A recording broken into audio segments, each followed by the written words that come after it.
survivor, but after her tenure, I became second president.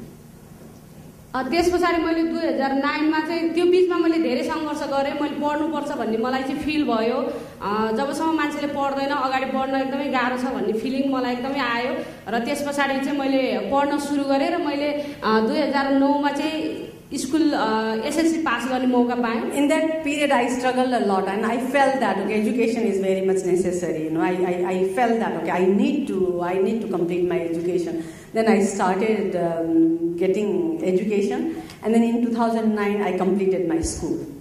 Basically school. त्यसपछि मैले 2009 मै मैले GATW को बोर्ड मेम्बर हुने मौका पाएँ. GATW भनेको global alliance against in trafficking Global Alliance Against Trafficking in Women. जुन चाहिँ यसको सेक्रेटरी चाहिँ थाइल्यान्डमा छ भने यो ग्लोबली रूपमा चाहिँ यसको सदस्यहरू छ र त्यसमा चाहिँ म बोर्ड मेम्बर 2009 देखि अहिलेसम्म कन्टिन्यू छु. Then in 2009 itself I became board member of Global Alliance Against Trafficking in Women.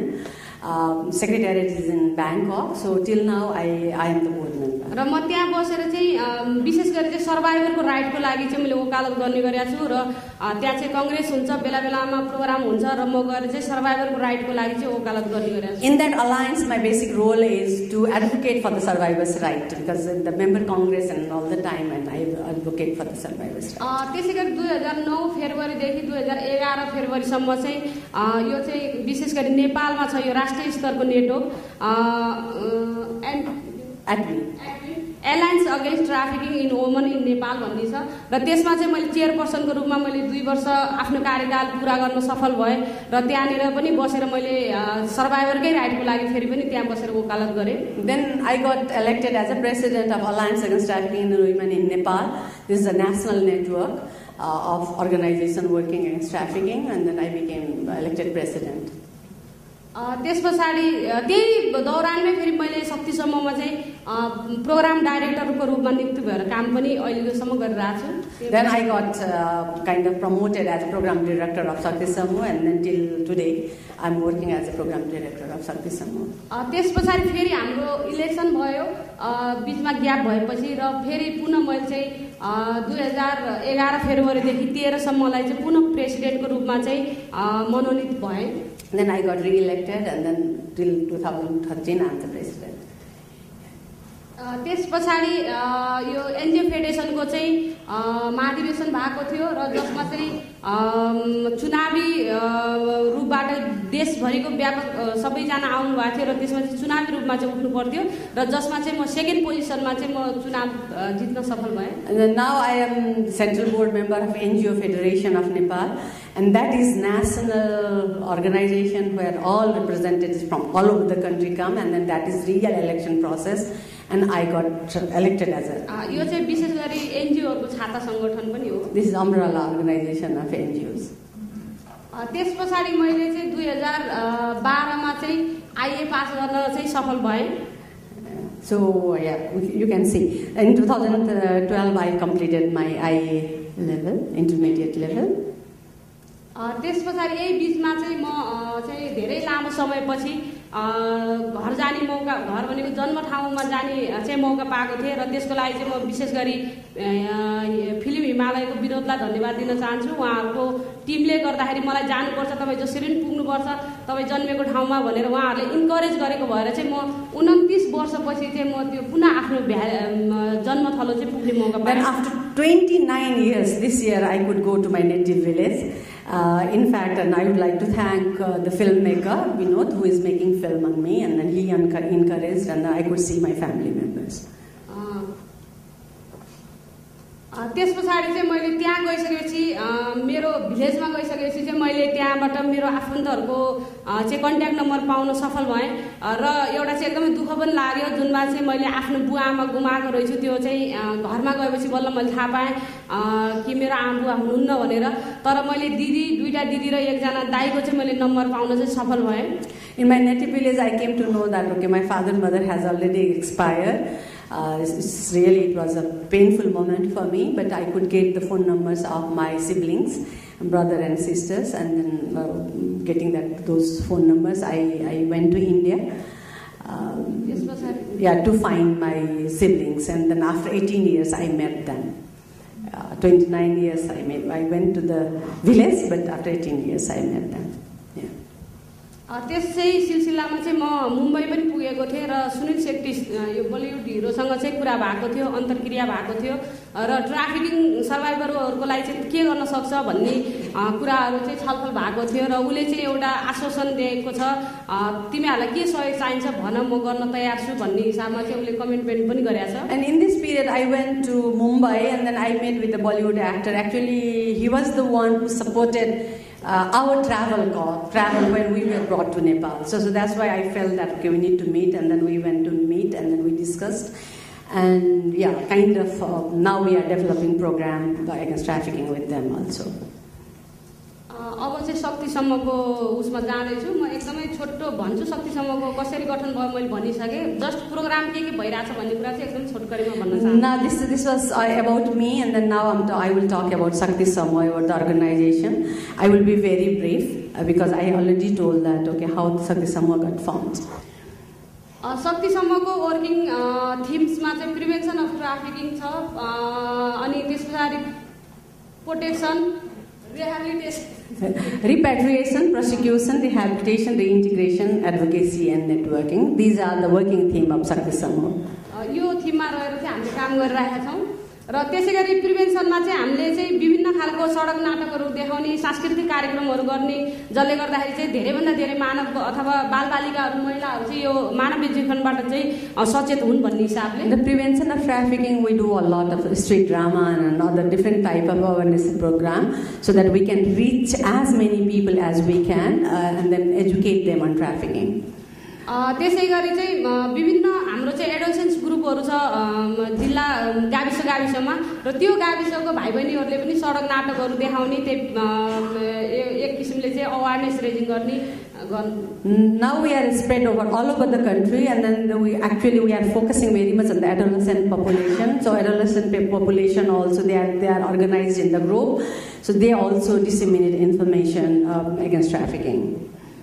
त्यसै गरी हाम्रो चाहिँ यो वैदेशिक रोजगारमा जाने महिलाहरूको लागि चाहिँ विशेष गरी 3टा जिल्लामा चाहिँ हाम्रो परामर्श केन्द्र छ, सिन्धुपाल्चोक, नुवाकोट र मकवानपुर, र त्यहाँ चाहिँ हामीले बसेर उनीहरूलाई चाहिँ हिँडुल गर्नु पाउने उनीहरूको राइट हो, तर जानुभन्दा अगाडि चाहिँ इन्फर्मेसन चाहिँ लिनुपर्छ, कतै आफू भोलि गएर बेचबिखन त परिदैन भन्ने हिसाबमा चाहिँ हामीले परामर्श गर्ने गरेका छौँ. र त्यसै गरी हाम्रो प्रोटेक्सन कमिटी भनेर हामीले महिलाहरूको संरक्षण समिति भनेर बनाएको छौँ र त्यो चाहिँ उहाँहरूले विशेष गरी मानव बेचबिखनमा पर्न सक्ने बालबालिकाहरूलाई चाहिँ विशेष गरी संरक्षण गर्ने. So now in different villages we have formed women protection committees, and then kind of there are counseling booths where women who want to migrate they get information. We counsel them. We try to educate them to say that okay, you can get trafficked. If you get trafficked, you should do like this.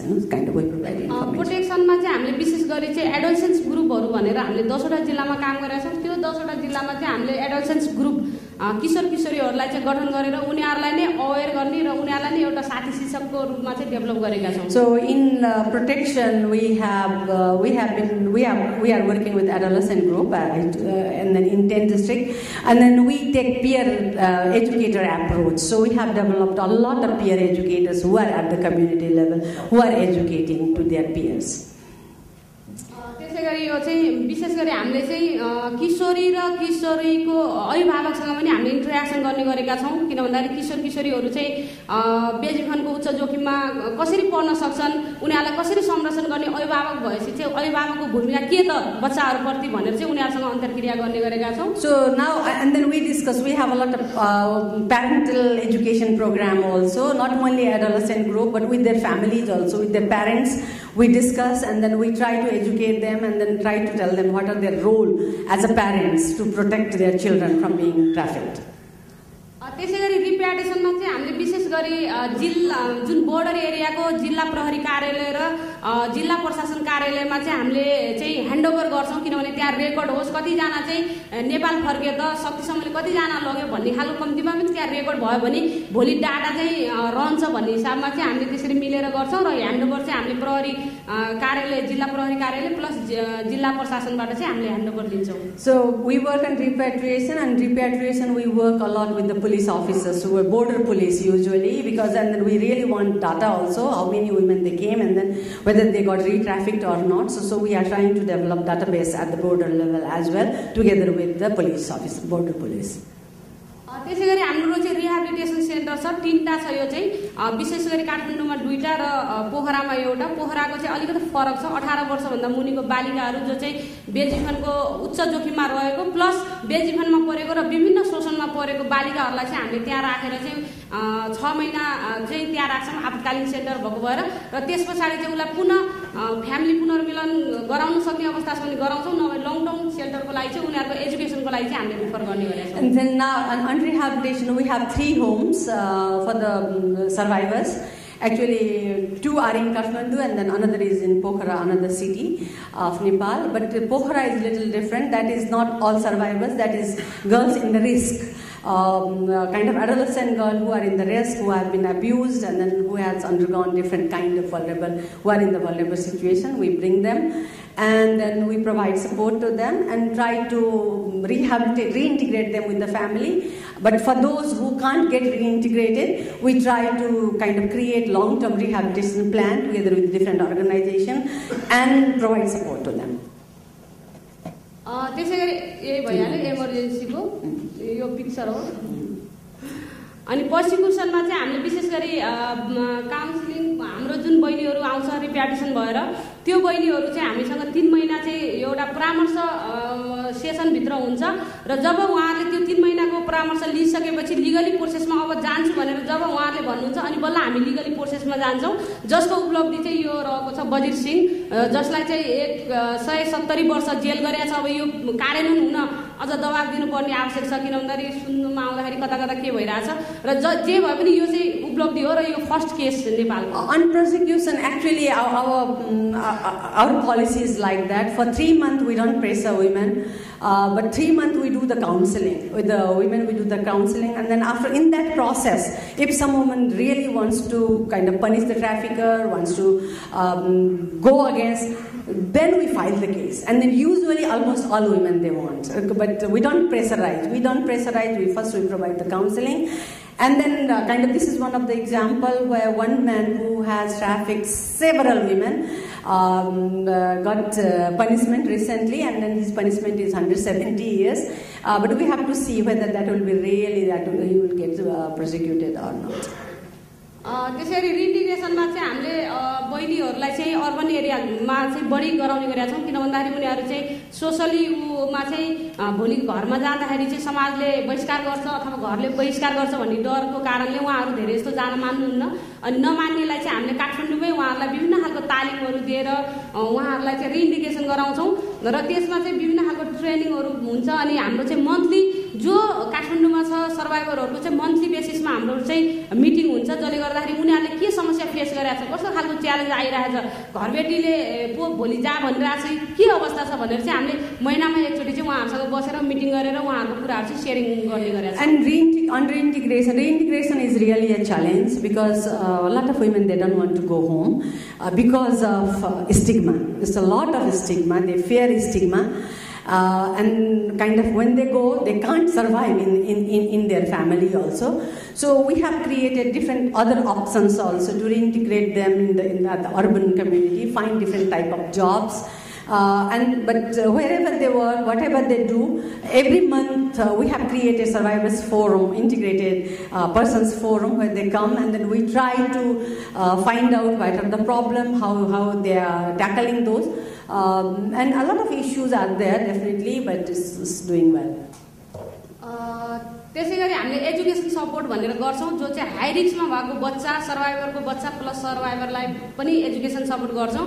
र अहिलेसम्म हाम्रो 550 जना मध्ये चाहिँ 30 जना चाहिँ survivor हुनुहुन्छ भने बाँकी चाहिँ सर्भाइभरको बच्चा र हाई रिस्कमा भएको बच्चाहरूलाई चाहिँ गरिरहेको छ। Yeah, and we provide education support for the children of survivors and then who are at high risk also, and for the survivors as well. So out of 550, 30 are survivors, other are children of survivor and then who are at high risk. त्यसै गरी हामीले advocacy र networking पनि गर्छौँ, जसमा चाहिँ